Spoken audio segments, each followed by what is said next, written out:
Series की शुरुआत में एक बॉर्डर पर मिलिट्री वाले गाड़ियों की चेकिंग करते हुए नजर आते, जिसमें हमें वहां पर आर्मी कमांडर एडी हालस्टेड भी नजर आते, जो कि वहां के सभी लोगों के प्रॉब्लम्स को सॉल्व करते। और वहां पर स्टैन नाम का एक वकील एडी से मिलता है और वो कहता है कि आपके पिता की तबीयत काफी खराब है। और तब एडी स्टैन के साथ एक काफी शानदार महल में आता है, जिसमें एडी असल में ड्यूक ऑफ हेल्स्टेड का छोटा बेटा होता है और असल में उसके पिता को हम वहां के राजा समझ सकते हैं।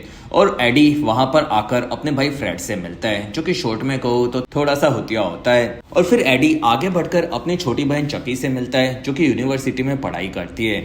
और फिर एडी अपनी मॉम सबरीना से मिलता है और वहां से उसके पिता के मिलने पर उसे पता चलता है कि एडी के पिता अब चीजें भूलने लगे हैं। और वो एडी को कहते कि तुम्हें मेरे जाने के बाद अपने बड़े भाई को भी संभालना पड़ेगा। अगले दिन एडी के पिता गुजर जाते हैं, जिसमें उसकी प्रार्थना सभा पर पूरा परिवार इकट्ठा होता है और वहां पर उनका फैमिली बॉडीगार्ड जॉफ भी होता है, जो कि वहीं पर उनके साथ घर में रहता है। और एडी को वहां पर एक काफी रहस्यमय लड़की भी नजर आती है। और फिर फ्यूनरल के बाद स्टैन सबको बताता है कि उन सभी को छोटी छोटे हिस्से वसीयत से मिले हैं, लेकिन बाकी की पूरी प्रॉपर्टी एडी के पिता ने एडी को दी है। और तब इस चीज से फ्रेडी भड़क जाता है और वो कहता है कि मैं इस घर का बड़ा बेटा हूँ और हमारे सालों की परंपरा है जिसमें पूरी प्रॉपर्टी बड़े बेटे को मिलती है। और तब वहां पर स्टैन कहता है कि ये सब तुम्हारे पिता ने डिसाइड किया है और एडी ही अब अगला ड्यूक यानी कि राजा बनेगा। और तब वहां से फ्रेडी भड़क कर निकल जाता है और फिर एडी वहां से फ्रेडी को मनाने आता है। और तब फ्रेडी कहता है कि मेरे ऊपर 8 मिलियन का कर्ज है, जिसमें मैंने मेरे दोस्त पीट के साथ मिलकर कुछ प्रॉपर्टीज में पैसे लगाए थे, लेकिन वो सारे पैसे डूब गए। और वो पैसे ड्रग्स माफिया टॉमी से मैंने लिए थे, जो कि काफी खतरनाक है। और मैंने उससे $4 मिलियन लिए थे, लेकिन बाकी 4 मिलियन अब उस पर इंटरेस्ट बन चुका है, जिसमें उन्होंने मुझे एक बार टॉर्चर भी किया था और अब वो लोग मुझे मारने वाले हैं। और तब एडी कहता है कि हमारे पास इतने पैसे नहीं हैं, जिसमें हमारी कंपनी भी डूबी हुई है, लेकिन मैं कुछ करूंगा। और वो देखता है कि उसके पिता ने ऑफिस में कुछ पैसे छुपाए हैं। और फिर वो स्टैन से बात करता है और तब स्टैन कहता है कि हमारे पास पैसे तो नहीं है, लेकिन एक काफी अमीर आदमी आपके इस महल को खरीदना चाहता है और मैं उसके वकील से बात करता हूँ। और फिर एडी को बाहर घूमने पर वो रहस्यमय लड़की मिलती है और वो कहती है कि मेरा नाम सूजी क्लास है और मैं आपके पिता के साथ बिजनेस करती हूँ, जिसमें मुझे आपको कुछ दिखाना है। जिसमें वो एडी को वहां के कंटेनर से अंडरग्राउंड फैसिलिटी में लाती है और वो कहती है कि आपके महल के इस फार्म के अंदर ड्रग्स के बिजनेस को हम लोग चलाते हैं, जिससे हम लोगों को फायदा होता है। और हमारे ऐसे 13 अड्डे हैं, जिसमें आपके पिता को हम इस फार्म के $5 मिलियन हर साल देते हैं और अब मैं वो आपको दूंगी, जिसमें यहाँ का पूरा काम जिमी संभालता है। और तब जिमी दोनों से मिलता है और तब एडी कहता है कि तुम्हारा बिजनेस काफी बड़ा होगा, जो कि लीगल भी है। और तब सूजी कहती है कि हाँ, और मैं चाहती हूँ कि ये बिजनेस आगे भी ऐसे ही चलता रहे। और इसी सीरीज के ऊपर बनी हुई फिल्म द जेंटलमैन को भी मैंने एक्सप्लेन किया है, उसका लिंक भी आपको डिस्क्रिप्शन में मिलेगा, जो कि इसी तरह का काफी बेहतरीन गैंगस्टर माफिया मूवी है। उस वीडियो को भी आप जरूर चेक करें। अगले दिन चकी यूनिवर्सिटी में अपनी पढ़ाई के लिए निकल जाती है और तब एडी उसे बाय बोलता है। और फिर एडी वहां से सूजी को फोन करता है, जिसमें सूजी अपने छोटे भाई जैक के साथ होती है। और एडी कहता है कि मुझे पैसे चाहिए, जिसमें किसी टॉमी नाम के गैंगस्टर के बीच में मेरा भाई फंस चुका है। और तब सूजी कहती है कि मैं उसके बारे में पता लगाती हूँ। दूसरी तरफ एडी महल में स्टैन के कहने पर गाय नाम के एक वकील से मिलता है, जो कि उनके महल को खरीदने वाले आदमी से मिलवाने वाला होता है। और तब एडी उसके साथ हेलीकॉप्टर में निकल पड़ता है। और फिर शहर में सूजी आकर टॉमी से मिलती है और तब टॉमी कहता है कि आप तो मशहूर माफिया डॉन बॉबी ग्लास की बेटी हो। और तब सूजी कहती है कि हाँ, और वो दोनों बात करते हैं, जिसमें सूजी फ्रेडी के साथ पूरी डील पर बात करता है। और सूजी के कहने पर टॉमी अपने पैसों में भी बदलाव करता है, जिसमें वहां पर सूजी कहती है कि मैं तुम्हें $4 मिलियन और $1 मिलियन का बेहतरीन वीट दूंगी। और तब टॉमी मान जाता है और वो एक शर्त ये भी रखता है कि वो फ्रेडी को अपने सामने चिकन सूट में खुद को हुतिया बुलवाएगा। और तब वहां पर सूजी भी मान जाती है। दूसरी तरफ एडी गाय के साथ आकर स्टैनली से मिलता है, जो कि काफी अमीर आदमी होता है और वो एक काफी बड़ी रकम चेक के थ्रू एडी को ऑफर करता है। और तब एडी कहता है कि फिलहाल मैं अपने महल को बेचने में इंटरेस्टेड नहीं हूँ। और फिर एडी वहां से घर पर आता है और तब उसे वहां पर पता चलता है कि उसके घर से पूरे पैसे गायब है। और वो इस बारे में फ्रेडी से बात करता है और तब फ्रेडी कहता है कि मैंने पीट के साथ मिलकर एक बॉक्सिंग में पैसे लगाए हैं और वो पैसे रातों रात डबल हो जाएंगे। और तब फ्रेडी और सूजी उस फाइट को देखने को आते हैं और तब वहां पर सूजी का आदमी कहता है कि पीट कभी भी कोई भी बॉक्सिंग मैच पर पैसे नहीं लगाता, जिसमें वो अमीर आदमियों को ऐसे ही लूटता है। और तब एडी इस चीज से भड़क जाता है। अगले दिन एडी सूजी को कहता है कि मुझे स्टैनली जॉनसन नाम के एक आदमी ने मेरे महल के लिए काफी बड़ी रकम ऑफर की है और उस रकम को देखकर मुझे लग रहा है कि उसे शायद तुम्हारे ड्रग्स के बिजनेस के बारे में भी पता है। और तब सूजी कहती है कि ठीक है, मैं इस बारे में पता लगाती हूँ। और उसने पीट के घर से सारे पैसे उसे मारकर निकाल लिए होते, जिसमें वहां पर पीट काफी बुरी हालत में होता है और वो माफी मांगता है। और पीट की ये हालत देखकर एडी काफी डर जाता है। और फिर टॉमी अपने साथी जेथरो के साथ महल में आता है और वहां पर जेथरो पैसे गिनने बैठता है। और तब टॉमी की शर्त के मुताबिक फ्रेडी को वो मुर्गे के कपड़ों में नचाता है और फ्रेडी को वो काफी ज्यादा बेइज्जत करता है। और तब फ्रेडी इस चीज से दुखी होता है और वो वहां पर ड्रग्स के नशे में भी होता है, जिसमें वो काफी भड़कता है और टॉमी को अपनी गन से मार देता है। और इस चीज से एडी और सूजी दोनों काफी डर जाते हैं। और अगर आप अभी तक इस वीडियो को एंजॉय कर रहे हो तो प्लीज इस वीडियो को लाइक, कमेंट और शेयर, साथ ही चैनल को सब्सक्राइब जरूर करें। और तब तक वहां पर जेथरो पैसे गिन लेता है और वो देखता है कि टॉमी मर चुका है। और तब वो वहां से भागता है और उसे ग्रॉफ, एडी और फ्रेडी पकड़ लेते हैं, जिसमें जेथरो वहां पर एक फोन से मैसेज भेजता है और उसका फोन फ्रेडी पानी में फेंक देता है। दूसरी तरफ जेथरो का मैसेज टॉमी के बड़े भाई गॉस्पेल को मिलता है, जिसमें सूजी कहती है कि एडी, गॉस्पेल एक काफी खतरनाक ड्रग्स माफिया है, जिसमें वो पादरी का काम करता है। साथ ही वो इसी तरह से भगवान की प्रार्थना करते करते अपने दुश्मनों को मारता है। और फिर सूजी महल में डार नाम के एक आदमी को बुलाती है, जो कि सूजी के लिए लाशों को ठिकाने लगाने का काम प्रोफेशनली करता है।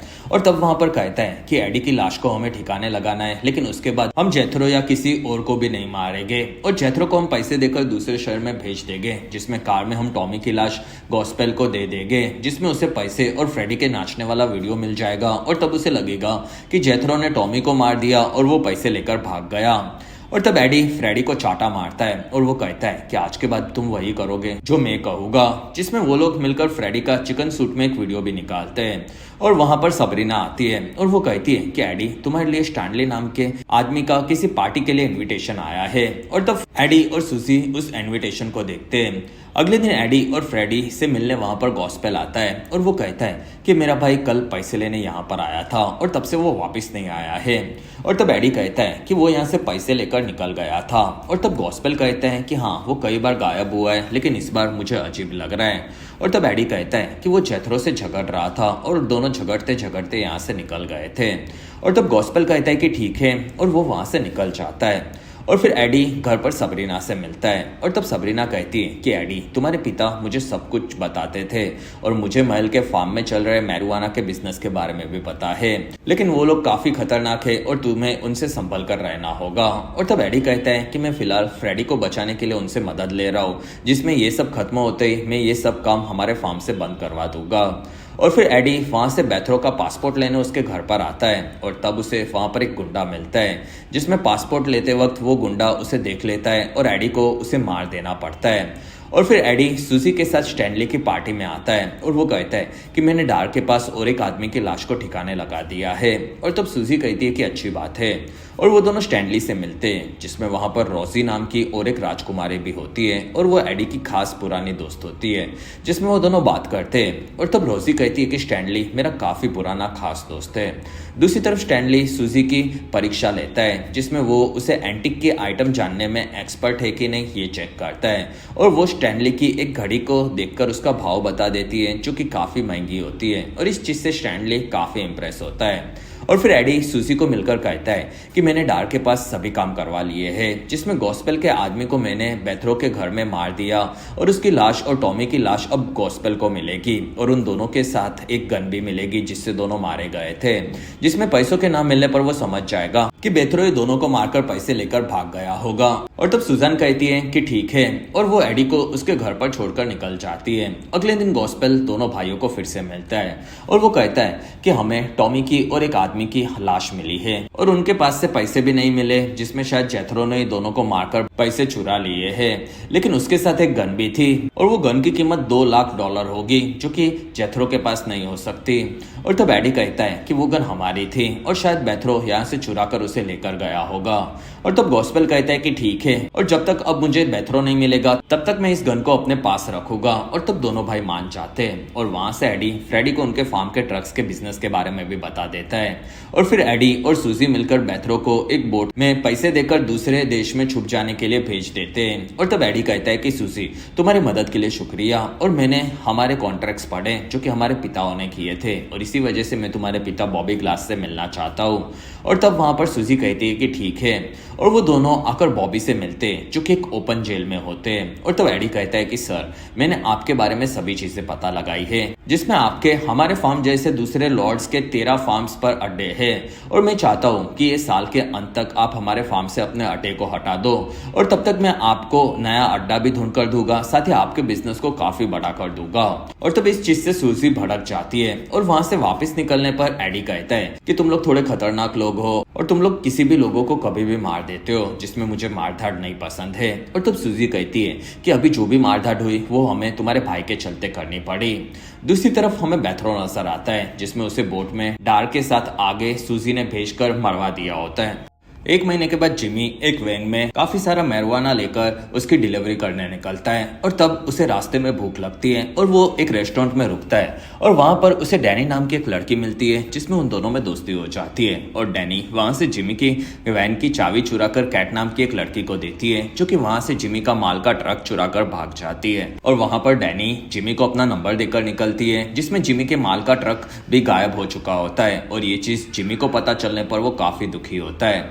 और तब सूजी इस बारे में एडी को बताती है, और वो कहती है कि जिमी और हमारा पूरा माल से भरा हुआ ट्रक गायब है, और हम लोगों को टोनी नाम के एक माफिया को माल देना था, जिसमें माल के ना मिलने से वो भड़क गया था।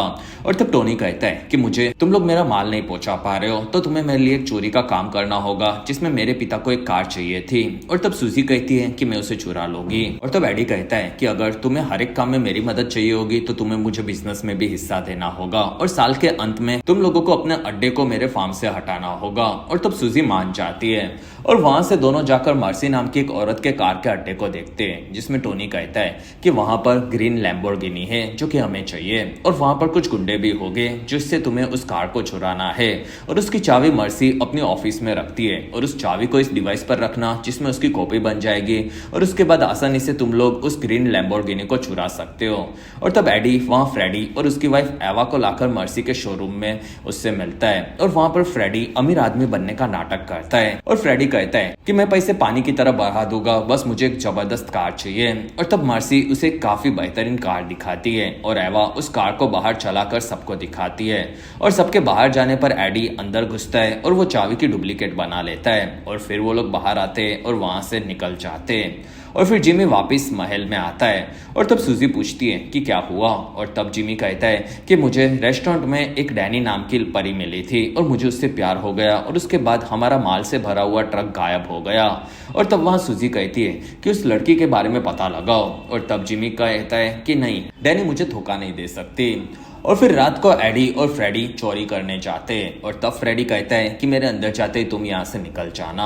और फिर वो एक मास्क पहनकर अंदर घुसता है, जिसमें बाहर एक कार पर वो आवाज करता है, और तब अंदर से गुंडा बाहर आता है, और वहां से एडी अड्डे पर घुसता है, और तब उसे वहां पर एक कैद आदमी मिलता है, और तब एडी उसे भी कार में बिठा देता है, और वो उस ग्रीन लैम्बोर्गिनी कार को चुरा कर भाग जाता है। लेकिन वहां पर फ्रेडी के ना भागने पर वो गुंडे उसे पकड़ लेते हैं, और फिर फ्रेडी उसकी कार में कैदी से बात करता है, और तब कैदी उस ग्रीन कार को देखकर डर जाता है, और वो कहता है कि ये कार तुम्हें नहीं चुरानी चाहिए थी, जिसमें वो उसे कार की डिक्की दिखाता है। और वहां से वापस आकर एडी सूजी को कहता है कि टोनी ने हमें झूठ कहा था कि वो कार उसके पिता को चाहिए, असल में वो कार उसे खुद के लिए चाहिए थी, और उसने उस कैदी को भी कार चुराने भेजा था, और उस कार में काफी ज्यादा मात्रा में कोकेन था, और इस बारे में उसे भी पता था, जिसमें वो कैदी वहीं पर डरने के चलते ट्रक से टकराकर मारा चाहता है। और तब सूजी कहती है कि हम लोग उस माल को बेच सकते हैं, और टोनी का भी कुछ करना पड़ेगा। और वहीं पर एडी को मर्सी का फोन आता है, और वो कहती है कि मुझे मेरा माल और कोकेन वापस चाहिए, वरना फ्रेडी को मैं मार दूंगी। और तब वहां जाते वक्त सूजी कहती है कि मर्सी को कोलंबियन गैंगस्टर का काफी सपोर्ट है, और तुम्हें उससे थोड़ा डरना चाहिए। और तब एडी कहता है कि ठीक है, और वहां से वो लोग मर्सी के पास आते हैं, और वो कहते हैं कि इस कार में तुम्हारा माल है, और ये टोनी है, जिसमें टोनी ने हमें झूठ कहा था कि कार में कुछ नहीं है। और तब वहां पर मर्सी कहती है कि तुम लोगों ने मेरे माल चोरी करने की गलती की है, और वो वहीं पर टोनी को मार देती है। और तब वहां से एडी, फ्रेडी और सूजी निकलते हैं और सूजी कहती है कि एडी, कभी कभी हमारे धंधे में बुरी चीजें होती है, लेकिन तुम इन चीजों में बिल्कुल नहीं डरते हो और मुझे लगता है कि तुम इस धंधे के लिए ही बने हो। दूसरी तरफ जिमी को डैनी का फोन आता है जिसमें वो दोनों प्यार की बातें करते हैं, जिसमें डैनी कैट के साथ होती है और वहां पर एक आदमी जिमी की चुराई हुई वैन के अंदर के पूरे माल को ही जला देता है। और फिर महीनों तक फ्रेडी और जिमी साथ में अड्डे पर माल उगाते और इसी के चलते दोनों में दोस्ती हो जाती है। दूसरी तरफ एडी और सबरीना एक दूसरे ड्यूक के मरने की शोक सभा में आते हैं और वहां पर दोनों को उस ड्यूक ऑफ बेसिंगटन का बेटा टॉम देखने मिलता है जो कि नया ड्यूक बनेगा और ये सारी प्रॉपर्टी का अब वो नया मालिक होता है। और तब सबरीना कहती है कि टॉम हॉलीवुड का एक्टर बनना चाहता है जिसमें उसे काफी सारे रोल भी मिल चुके हैं। और तब एडी कहता है कि ये टॉम मेरे काम आ सकता है और एडी टॉम से मिलकर उसके फार्म में ड्रग्स के अड्डे को बनाकर फ्री में पैसे लेने की ऑफर देता है जो कि टॉम मान भी लेता है। और वो कहता है कि फिलहाल मेरे पिता ने हमें कर्ज में छोड़ा है, लेकिन मुझे एक प्रॉब्लम हुई है जिसमें पाब्लो नाम का एक रिपोर्टर मुझे परेशान कर रहा है और उसके पास मेरे पिता के बुरे कामों की लिस्ट है और उसने उन चीजों को मीडिया में ना बताने के लिए $5 लाख मांगे हैं। और अगर तुम उस पाब्लो की प्रॉब्लम को सॉल्व कर दोगे तो मैं तुम्हारी ऑफर मानने तैयार हूँ, जिसमें मुझे भी सिर्फ पैसों से मतलब है। दूसरी तरफ जॉफ सबरीना को कहता है कि एडी हमारे फार्म में चल रहे ड्रग्स के बिजनेस से परेशान है और वो चाहते हैं कि सूजी इस अड्डे को किसी दूसरी जगह पर शिफ्ट करे जिसमें हमारे पड़ोस में एक खेत है और अगर वहां के मालिक से आप बात करोगी तो वो आपको जमीन दे देंगे क्योंकि वो भी काफी मंदी में है। और तब सबरीना कहती है कि ठीक है, मैं उनसे बात करती हूँ। और फिर एडी सूजी को टॉम की शर्त बताता है और तब सूजी कहती है कि टॉम की ब्लैकमेलिंग वाली शर्त अलग है। और तब एडी कहता है कि हम उसकी प्रॉब्लम को सॉल्व कर सकते हैं, जिसमें एडी पाब्लो से एक रेस्टोरेंट में मिलता है और तब पाब्लो का एक चाइनीज गुंडा आकर एडी को पकड़ लेता है और वहां पर दोनों लड़ते हैं, जिसमें एडी को कुछ देर के बाद सूजी का फोन आता है और तब एडी कहता है कि वो रिपोर्टर मुझे गुंडे के पास फंसाकर भाग गया। और तब सूजी कहती है कि उस गुंडे को फोन दो और तब वो चाइनीज गुंडा सूजी से बात करता है और वहां पर वो माफी भी मांगता है। कुछ देर के बाद एडी और सूजी पाब्लो के घर पर आते हैं और तब वहां पर पाब्लो एडी को टॉम के पिता की फाइल देता है और तब एडी कहता है कि तुम्हें भी हमारे साथ चलना होगा, जिसमें वो तीनों वहां से टॉम के घर पर जाने निकलते हैं। दूसरी तरफ सबरीना और जॉफ उनके पड़ोसी के इलाके में जाते हैं और वहां जॉफ के कहने पर सबरीना उन लोगों से उनके खेत को लीज पर देने की बात करने चाहती है। और फिर अड्डे पर जिमी डैनी को भी लाता है और वहां पर डैनी के प्यार में बात करते हुए जिमी उसे हर एक चीजें बता देता है। और फिर टॉम को उसका पार्सल मिलता है और तब टॉम उसे जला देता है। और वहां पर पाब्लो कहता है मैं चाहता था कि तुम्हारे ये सारे बुरे धंधे मैं मीडिया में बता दूं। और तब एडी कहता है कि तुमने तो कहा था कि ये तुम्हारे पिता के कांड है। और तब वहां पर टॉम कहता है कि मेरे साथ चलो, जिसमें वो उन सभी लोगों को हिटलर की काफी सारी पेंटिंग दिखाता है, जिसमें टॉम कहता है कि मैं हिटलर का काफी बड़ा फैन हूँ और वो काफी बेहतरीन था, जिसमें उसने हिटलर के आर्ट के साथ साथ दूसरी चीजें भी इकट्ठी की होती है, जिसमें हिटलर के बॉल का टुकड़ा भी आता है। असल में वो नीचे वाले पार्ट की बात कर रहे हैं। और तब पाब्लो कहता है कि हाँ, मैं तुम्हारे नाजी सोच को दुनिया के सामने लाकर तुम्हारे करियर को डुबाना चाहता था। और तब वहां पर एडी उस मांस के टुकड़े को देखकर कहता है कि टॉम तुम काफी अजीब हो। और वहां पर टॉम कहता है कि हिटलर सबसे बेस्ट था। और वहीं पर टॉम पाब्लो को मारने के लिए गन निकालता है, जिसमें वहां पर गोलीबारी होती है, जिसमें एडी वहां पर एक बॉम्ब फेंकता है और वहां पर धमाके में सभी लोग घायल होते हैं और हिटलर के बॉल के टुकड़े को वहां पर कुत्ता खा जाता है। और टॉम के गार्ड को ठिकाने लगाने के लिए सूजी ने वहां पर डार को बुलाया होता है, जिसमें सूजी कहती है कि हम लोग टॉम से डील कर लेंगे, जिसमें मुझे नहीं फर्क पड़ता कि वो क्या सोचता है। और तब एडी कहता है कि ठीक है। और फिर एडी वहां से घर पर आता है और तब उसे सबरीना मिलकर कहती है कि एडी हमारे पड़ोस वाले मिस्टर रॉक्स की जमीन मैंने लीज पर ली है, जो कि तुम मैरिजुआना उगाने के लिए यूज कर सकते हो। और तब एडी हंसता है और वो कहता है एक ही दिन में सूजी को 2 जमीन मिलने वाली है। और वो ये चीज सूजी को बताता है और तब सूजी भी काफी खुश होती है और इस बारे में बॉबी को पता चलता है और तब वो भी खुश होता है। और सूजी कहती है कि एडी ने हमारे लिए 2 नए अड्डे ढूंढ लिए हैं, जिसमें वो बहुत ही जल्दी हमसे अलग होना चाहता है। और तब बॉबी कहता है कि वो हमारे धंधे से कभी नहीं जाएगा, जिसमें उसके मुंह में खून लग चुका है और अब वो हमारे बिजनेस को बढ़ाता रहेगा, जिसमें तुम्हें कैसे भी उसे हमारे बिजनेस से दूर जाने नहीं देना होगा। और तब सूजी कहती है कि ठीक है। और फिर सूजी एडी से मिलती है और वो कहती है कि पोर्ट ऑफ ज़ेबरूक में हमारा माल जाता था और वहां से पूरे पूरे इंग्लैंड में हम लोग उसे ट्रांसफर करते थे, जिसमें वहां पर फ्लोरियन नाम का एक आदमी हमारे माल को ट्रांसफर करवाता था, जिसमें उसने हमारे माल को रुका कर रखा है और वो चाहते हैं कि हम लोग उसे ज्यादा पैसे दें और वो हमसे डील करने आने वाला है। और तब एडी कहता है कि ठीक है, और वो दोनों फ्लोरियन से मिलते हैं। और तब फ्लोरियन कहता है कि अब मुझे तुम्हारे माल को ट्रांसफर करने के लिए डबल पैसे चाहिए। और तब एडी कहता है कि हम लोग कोई रास्ता दूसरा बदल लेंगे। और वहीं पर नीचे सभी लाइट चली जाती है, जिसमें ऊपर से कुछ लोग उनके जनरेटर को चुरा कर भागते हैं, जिसमें ऊपर जॉफ उन दो गाड़ियों में से एक को रोक लेता है और एडी वहां पर आकर देखता है, जिसमें उसे उस कार में एक औरत दो बच्चों के साथ दिखती है। और वो लोग जिप्सी होते हैं। जिप्सी लोग असल में इंग्लैंड में घूमते रहते हैं और माल फूकते रहते हैं। और तब एडी उन लोगों को बच्चों को देखकर छोड़ देता है और वहां से वो लोग अपनी कार लेकर निकल जाते हैं। अगले दिन एडी और सुसी उन जिप्सी लोगों के इलाके में आते हैं और उन्हें वहां पर उनका लीडर जेपी मिलता है। और तब वहां पर जेपी कहता है कि हम लोगों को तुम्हारे फार्म में चल रहे ड्रग्स के अड्डे के बारे में पता है, क्योंकि वहां पर काफी सारे लोग आते जाते, वहां पर जनरेटर है और हम लोगों को उन जनरेटर में से एक में गांजा भी मिला है। और तब एडी कहता है कि मुझे तुम लोगों की मदद चाहिए, जिसमें हम लोग साथ में बिजनेस कर सकते हैं और तुम लोग अमेरिका में जिप्सी होने से कहीं पर भी आसानी से आ जा सकते हो, जिसमें तुम लोग हमारे लिए कहीं पर भी माल ट्रांसफर कर सकते हो। और तब वहां पर जेपी मान जाता है और वो लोग जेपी के ट्रक्स में काफी सारे वर्जिन मैरी के मूर्ति में माल भरकर डालते हैं और उन माल को जेपी पूरी इंग्लैंड में सभी जगह पर डिलीवर करता है, जिसमें उनके जिप्सी होने से पुलिस वालों को उन पर शक नहीं होता। और इस चीज से सुजी और एडी को भी काफी ज्यादा फायदा होता है। और इस बारे में फ्लोरिन भी अपने बॉस को बताता है और वो कहता है कि हमारे पोर्ट में उन लोगों ने माल भेजना बंद कर दिया है, जिसमें वो लोग वर्जिन मैरी के स्टैचू में माल इंग्लैंड में घुमा रहे हैं। और ये चीज मेरे उनकी टीम में से एक आदमी ने बताया है। दूसरी तरफ सुजी एडी को कहती है कि हमारे वहां पर चोरी हुई है, जिसमें ये काम जेपी का होगा। और तब एडी सुजी को दूसरी तरफ लाकर कहता है कि जेपी पर इल्जाम लगाना गलत होगा, क्योंकि वो लोग चोरी करते तो यहाँ से भाग जाते, लेकिन अगर हम लोगों ने उन्हें हमारे वहां से निकाला तो इस चीज से फ्लोरिन को फायदा हो सकता है। और तब दोनों जाकर फ्लोरिन से मिलते हैं और तब फ्लोरिन वहां पर उसका नाश्ता करता है। और तब एडी कहता है कि एक जहर का एंटीडोट है जो कि हमने तुम्हारे खाने में मिलाया है और तुम्हारे किसी आदमी ने हमारे बीच में रहकर हमें काफी नुकसान पहुंचाने की कोशिश की है, जिसमें हम चाहते कि तुम उसका नाम बता दो।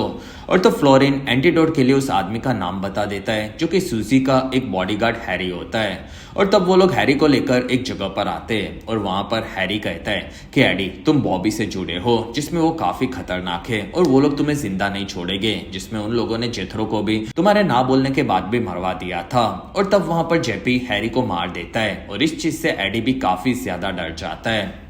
और फिर 2 महीनों के बाद एडी और सुजी मिलते हैं और अब एडी को सुजी पर भरोसा नहीं होता और वो कहता है कि हमारा बिजनेस तो अब काफी बढ़ चुका है, लेकिन हमारी पहली की बात के मुताबिक 1 साल खत्म हो चुका है और अब तुम्हें अपने अड्डे को यहाँ से शिफ्ट करना होगा।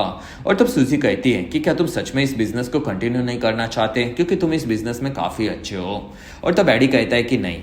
और तब सुजी कहती है कि ठीक है, लेकिन हमारे पैसे ब्लैक से व्हाइट करवाने होंगे, जिसमें $15 मिलियन है और हमारी इस डील को उसके बाद ही खत्म किया जाएगा और इस ट्रांसफर में कम से कम 3 महीने तो लग सकते हैं। और तब एडी ना चाहते हुए मान जाता है। कुछ महीनों के बाद एक बॉक्सिंग फाइट के दौरान जैक जीत जाता है और वहां पर एडी और सुजी को वहां पर हेनरी नाम का एक आदमी मिलता है और वो जैक को कहता है कि जैक मैं तुम्हें काफी बड़ी बॉक्सिंग फाइट दिलवाने वाला हूँ। और फिर वो वहां पर एडी से भी मिलता है और निकल जाता है। और फिर सुजी एडी को वहां पर जैकी नाम का एक आदमी से मिलवाती है, जिसमें जैकी उन लोगों के पैसों को वाइट कर रहा होता है। और एडी और जैकी इस बारे में बात करते हैं, जिसमें जैकी कहता है कि इस चीज में थोड़ा और वक्त जाएगा। और वहां पर सुजी देखती है कि जैकी की पत्नी के साथ मजे कर रहा है और तब वो डायरेक्ट इस बारे में उसके पास जाकर उसे धमकाती है।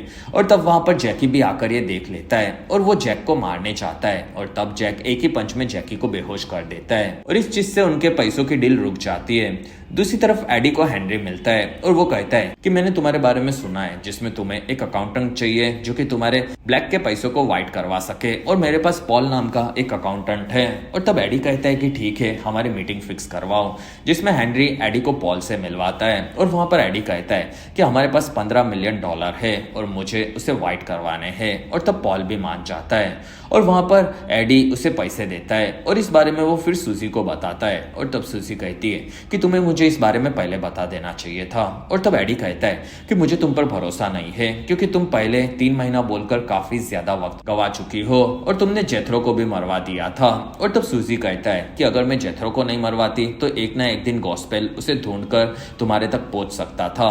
और तब एडी कहता है तुम अपने अड्डे को शिफ्ट कर दो, जिसमें मैं अपने परिवार को बचाने के लिए कुछ भी कर सकता हूँ। और तब सूजी कहती है कि तुम मेरे से संभल कर रहना, जिसमें मैं तुम्हें बर्बाद कर सकती हूँ। और तब एडी स्टैनली से मिलता है और वो कहता है कि बॉबी नाम के एक ड्रग्स माफिया से मैं परेशान हूँ, जिसमें वो मेरी प्रॉपर्टी में अपने बिजनेस से मुझे काफी परेशान कर रहा है और मैं चाहता हूँ कि आप उसे हमारे रास्ते से हटा दो। और तब स्टैनली कहता है कि ठीक है, लेकिन आपको भी मेरी मदद करनी होगी। और तब एडी भी मान जाता है और वो कहता है कि इन चीजों में कोई भी खून खराबा नहीं होना चाहिए। और तब स्टैनली इस चीज का वादा करता है और फिर वो इस बारे में हेनरी से फोन पर बात करता है। और तब हेनरी वहां पर जैक की एक बॉक्सिंग फाइट करवाने वाला होता है, जिसमें वहां पर एक काफी तगड़ा रेसलर आगे बढ़ता है और वहां पर सूजी से हेनरी मिलता है। और तब हेनरी कहता है कि तुम्हारा भाई एक बेवकूफ लड़का है, जिसमें मैं जानता हूँ कि तुम लोगों को एक फार्म से 15 मिलियन का फायदा हुआ है, जिसमें तुम्हारे पास ऐसे 13 फार्म्स हैं और उन सभी पर मैं कब्जा करना चाहता हूँ और तुम अपने बिजनेस को मेरे हवाले कर दो, वरना हमारी जंग होगी और इस जंग में सबसे पहले तुम्हारे भाई को कुर्बान करूंगा।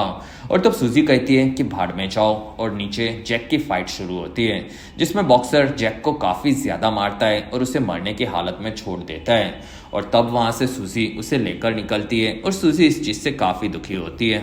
और फिर इस बारे में एडी को पता चलता है और तब वहां पर वो काफी ज्यादा दुखी होता है, जिसमें वो डायरेक्ट आकर सूजी से मिलता है और वो कहता है कि मेरा इस चीज में कोई हाथ नहीं था, लेकिन मैं थोड़ा सा डर गया था और इसी वजह से मैं स्टैनली के पास गया था। और तब सूजी कहती है कि तुम्हें पता नहीं है कि तुमने किस लोगों से हाथ मिलाया है, साथ ही मेरा भाई अब कोमा में है और अब इन चीजों को मैं अपने हिसाब से संभाल लूंगी। और तब वहां से एडी नाराज होकर निकलता है और फिर सूजी आकर बॉबी से मिलती है। और तब बॉबी कहता है कि सूजी तुम रुक जाओ, जिसमें तुमने पहले हेनरी के खास आदमी को मरवा दिया और फिर उस बॉक्सर को जिसने जैक को मारा था, साथ ही तुमने हेनरी के अकाउंटेंट पॉल को भी काफी ज्यादा घायल किया। और तब पॉल कहता है कि मुझे हेनरी के बारे में कुछ नहीं पता, जिसमें हमें पता है कि हेनरी हमारे पीछे कुछ बड़ा प्लान कर रहा है और उसके पीछे भी कोई उसको सपोर्ट कर रहा है, लेकिन अब वो गायब हो चुका है। और तब सूजी कहती है कि मैं उसे रोक कर रहूंगी। और तब बॉबी कहता है कि मैं इन चीजों को अपने हिसाब से संभालूंगा और अब तुम शांत हो जाओ। दूसरी तरफ गाय एडी से मिलता है और तब एडी कहता है कि आप लोगों ने जैक को घायल करवाया और अब मैं स्टैनली के साथ आगे काम नहीं करना चाहता। और तब गाय कहता है कि ये गलती हेनरी ने की है और हमारे पास और एक रास्ता है, जिसमें आपके जैसे 13 ड्यूक्स के अड्डों पर ग्लास फैमिली के ड्रग्स के अड्डे हैं, जिसमें स्टैनली उन अड्डों के बारे में जानकर ग्लास फैमिली को वहां से हटा सकते हैं और उसके बाद आप भी इन चीजों से बच जाओगे, जिसमें आपको सिर्फ हमें 12 ड्यूक्स के नामों की लिस्ट निकाल कर देनी है। और फिर महल में चकी प्रेग्नेंट होकर वापस आती है और तब पूरा परिवार उसे एक्सेप्ट करता है और वो लोग काफी खुश होते हैं। दूसरी तरफ फ्रेडी और एडी आकर उनके एक दूसरे ड्यूक अंकल से मिलते हैं और वो फ्रेडी को उनके बाकी 12 अड्डों के फार्म की लिस्ट दे देते हैं और वो कहते हैं कि तुम्हारे पिता और मैंने साथ में ही इस डील को किया था। हमारी फैमिली का मोटो है कि खतरा ना हो तो जीना ही कैसा।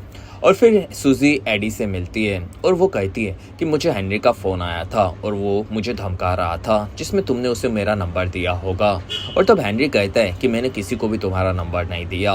और फिर वो दोनों आकर जिमी से मिलते हैं और तब जिमी कहता है कि मैंने सिर्फ अपनी गर्लफ्रेंड डैनी को बताया था। और तब वहां पर एडी कहता है कि डैनी को मिलने बुलाओ, जिसमें वो लोग आकर डैनी को पकड़ लेते हैं। और तब डैनी कहती है कि मैं किसी हेनरी को नहीं जानती और वहां पर सूजी कहती है कि इसे मार दो। और तब डैनी कहती है कि मैं स्टैनली जॉनस्टन के लिए काम करती हूँ, जिसमें हमें जिमी के पास से पहले वैन को चोरी करने कहा गया था और ये काम गाय ने करवाया था, जिसमें फिर उसने पूरे माल को जला दिया और वो फ्लोरियन को भी अपने पास ही रखता है, जिसमें मैं उन लोगों को तुम्हारी खबर देती रहती थी। और हेनरी भी शायद स्टैनली के लिए ही काम करता है और उसी ने तुम्हारे सारे अड्डों को हड़पने के लिए ये सब करवाया है। और तब सूजी कहती है कि ये लोग हमारे सेटअप को लेकर पूरा ड्रग एम्पायर को अपने अंडर लेकर राज करना चाहते हैं, जिसमें मैं पहले हेनरी को ठिकाने लगा दूंगी। और तब एडी कहता है कि ठीक है और फिर एडी आकर गाय को 12 नामों की लिस्ट देकर चाहता है। और तब गाय हेनरी को फोन लगाकर कहता है कि हमारा काम हो चुका है और अब तुम सूजी को चाहो तो मार सकते हो। दूसरी तरफ एडी आकर बॉबी से मिलता है और वो कहता है कि मेरे से कुछ गलतियां हुई है, लेकिन अब मेरे पास स्टैनली को फंसाने का एक काफ़ी बड़ा आइडिया है और मैंने उसे 12 ड्यूक के नामों की नकली लिस्ट दी है, जिसमें हेनरी, सूजी और जैक को मारने के लिए हॉस्पिटल में आता है। और तब वहाँ पर हेनरी के आदमी को मारकर वो लोग हेनरी को पकड़ लेते हैं। और तब सूजी कहती है कि तुमने मेरे भाई को तड़पा कर कोमा में भेज दिया है और अब तुम तड़पोगे। और तब हेनरी कहते हैं कि स्टैनली तुम्हें फंसाना चाहता था, जिसमें एडी के साथ वो तुम्हें फंसा चुका है और एडी ने तुम्हें धोखा दिया और उसने उसे 12 नामों के दूसरे ड्यूक की भी लिस्ट दे दी है। और तब सूजी वहां से नाराज होती है और वो गॉस्पेल को फोन लगाकर कहती है कि तुम्हारे भाई को फ्रेडी ने मारा था और दोनों भाई ने मिलकर तुमसे इस चीज को छुपाए रखा था। और तब गॉस्पेल अपने गुंडों के साथ महल की तरफ आता है और उसे दूर से ग्रॉफ देख लेता है और वो इस बारे में एडी को फोन करके बताता है। और तब एडी और वो दोनों मिलकर हथियार तैयार करते हैं और फिर गॉस्पेल घर के बाहर गुंडों को लेकर आता है और वो कहता है कि फ्रेडी बाहर आ जाओ वरना मैं अंदर आके सबको मार दूंगा। दूसरी तरफ सूजी और बॉबी बात करते हैं और तब बॉबी कहता है कि एडी को लेकर मेरे पास आ जाओ। और तब सूजी कहती है कि एडी अब नहीं आएगा क्योंकि उसने हमें धोखा देने की कोशिश की और मैंने उसे मारने के लिए एक आदमी को भेज दिया है। और तब बॉबी कहता है कि नहीं, तुम्हें कुछ गलतफहमी हुई है, एडी हमारी तरफ है और तुमने जो भी किया वो मुझे सब बताओ। दूसरी तरफ एडी काफी सारे हथियार तैयार करता है और वो ग्रॉफ के साथ बाहर लड़ने के लिए आता है, लेकिन तब तक वहां से सभी लोग गायब हो चुके होते हैं। और फिर एडी और सूजी दोनों आकर बॉबी से मिलते हैं और तब बॉबी कहता है कि मैंने ही गॉस्पेल को वहां से हटा दिया, जिसमें मैंने उसे कहा कि तुम्हारी भाई की मौत का जो भी नुकसान हुआ है वो मैं तुम्हें दे दूंगा और मैं नहीं चाहता कि तुम दोनों अब एक दूसरे से लड़ते रहो, जिसमें तुम दोनों को अब साथ में काम करना होगा और ये एक आखिरी काम होगा जिसमें मैं इस वीड के बिजनेस को छोड़कर रिटायर होना चाहता हूँ और तुम दोनों को अपनी दुश्मनी छोड़कर हमारे इस बिजनेस को बिकवा देना है। और इस चीज के लिए स्टैनली तो तैयार है, लेकिन बाकी बायर्स को तुम लोग ढूंढकर इसकी बोली लगाने के लिए कबूतर दे दो, जिसमें तुम दोनों को इस चीज के लिए बड़ी से बड़ी डील लानी है। और तब एडी और सूजी वहां से निकलते हैं और सूजी कहती है कि मैं भी अब इन चीजों से खुश हूँ, जिसमें मैं नहीं चाहती कि अब मैं इन खून खराबे वाली जिंदगी को आगे बढ़ाऊं। और तब वहां से दोनों आकर स्टैनली से मिलते हैं और तब स्टैनली कहते हैं कि मैं तो तुम्हारा बिजनेस हमेशा से खरीदना चाहता था और मैं जरूर बीड लगाऊंगा।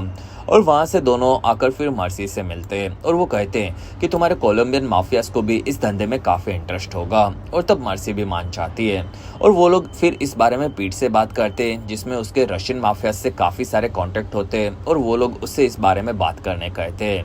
और इस बारे में एडी और फ्रेडी बात करते हैं और तब एडी कहता है कि हम इस डील के बाद बहुत ही जल्दी आजाद होने वाले हैं। और तब फ्रेडी कहता है कि एडी मेरे भाई, कुछ सालों पहले हमारे पिता हम दोनों को शिकार पर लेकर गए थे और तब मैंने एक हिरन को गोली से मार दिया था और तब पिताजी काफी खुश हुए थे और फिर हम उस हिरन के पास गए जिसमें वो हिरन मरा नहीं था और तब हमारे पिता नाराज हो गए थे।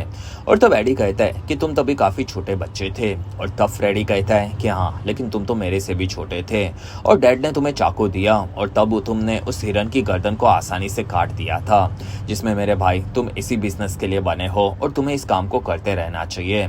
और तब एडी इस बारे में सोचता है और फिर वो हेनरी से मिलता है और कहता है कि तुम्हारी लड़ाई फिलहाल सूजी से नहीं हो रही, लेकिन मैं तुम्हें बचा सकता हूँ और मैं तुम्हें एक मौका दूंगा जिसमें तुम्हें मेरे लिए एक जगह पर पैसे इन्वेस्ट करने होंगे और उसके बाद हम लोग पार्टनर बन जाएंगे। और तब हेनरी मान जाता है और फिर एडी इस बारे में सूजी से बात करता है और वो कहता है कि मैं चाहता हूँ कि हम लोग भी तुम्हारे पिता के बिजनेस में बोली लगाएं और इस बिजनेस को बाद में साथ में आगे बढ़ाएं, जिसमें हमारा फैमिली मोटो भी यही है कि खतरा ना हो तो जीना कैसा, और मैं इसे आगे बढ़ाना चाहता हूँ।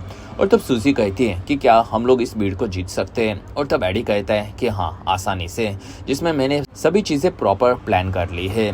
और फिर बॉबी को चारों बीड मिल जाती है और फिर एडी आकर स्टैनली से मिलता है और वो कहता है कि आपकी बोली सबसे बड़ी थी और आप जीत चुके हो, जिसमें स्टैनली गाय के पास पैसे भिजवाता है। लेकिन तभी ही पॉल की मदद से एडी स्टैनली के सारे टैक्स के कांडों को खोल देता है और उसके चलते गवर्नमेंट पुलिस वालों को भेजकर स्टैनली को पकड़कर जेल में डाल देते हैं। और फिर एडी इस बारे में मर्सी को बताता है, लेकिन वो कहता है कि तुम्हारी बीट सेकंड नंबर पर थी और नंबर 1 बीट पीट की है जो कि अब जीत चुका है। और तब मर्सी जाकर पीट को मार देती है और वहां पर हेनरी को भी इस चीज के लिए बताया जाता है और तब वो आकर मर्सी को मार देता है। और फिर वो एडी को पैसे देता है और तब वहाँ पर जॉफ हेनरी को पकड़ लेता है और ये पूरी कहानी एडी और सूजी बॉबी को सुनाते हैं और तब बॉबी खुश होता है और वो कहता है कि मुझे पता था कि तुम दोनों साथ में काम करोगे और मैं कोई रिटायर नहीं होने वाला था, जिसमें तुम दोनों को साथ में लाने के लिए मैंने ये करवाया और आगे भी तुम लोग साथ में काम करोगे और ये जो पैसे जमा किए हैं वो तुम हमारे बिजनेस में लगाकर उसे और बढ़ाओगे। और तब वहाँ पर दोनों इस चीज को मान लेते हैं और फिर दोनों हेनरी के पास आते हैं और तब सूजी कहती है कि हेनरी को तुम मार दो और तब एडी हेनरी को वहीं पर मार देता है। और इस सीरीज के पोस्ट क्रेडिट सीन में हमें बॉबी के साथ ओपन जेल के अंदर स्टैनली भी नजर आता है और तब वहाँ पर शेफ खाना देता है और बॉबी कहता है कि मेरे शेफ का खाना तुम्हें काफी पसंद आएगा।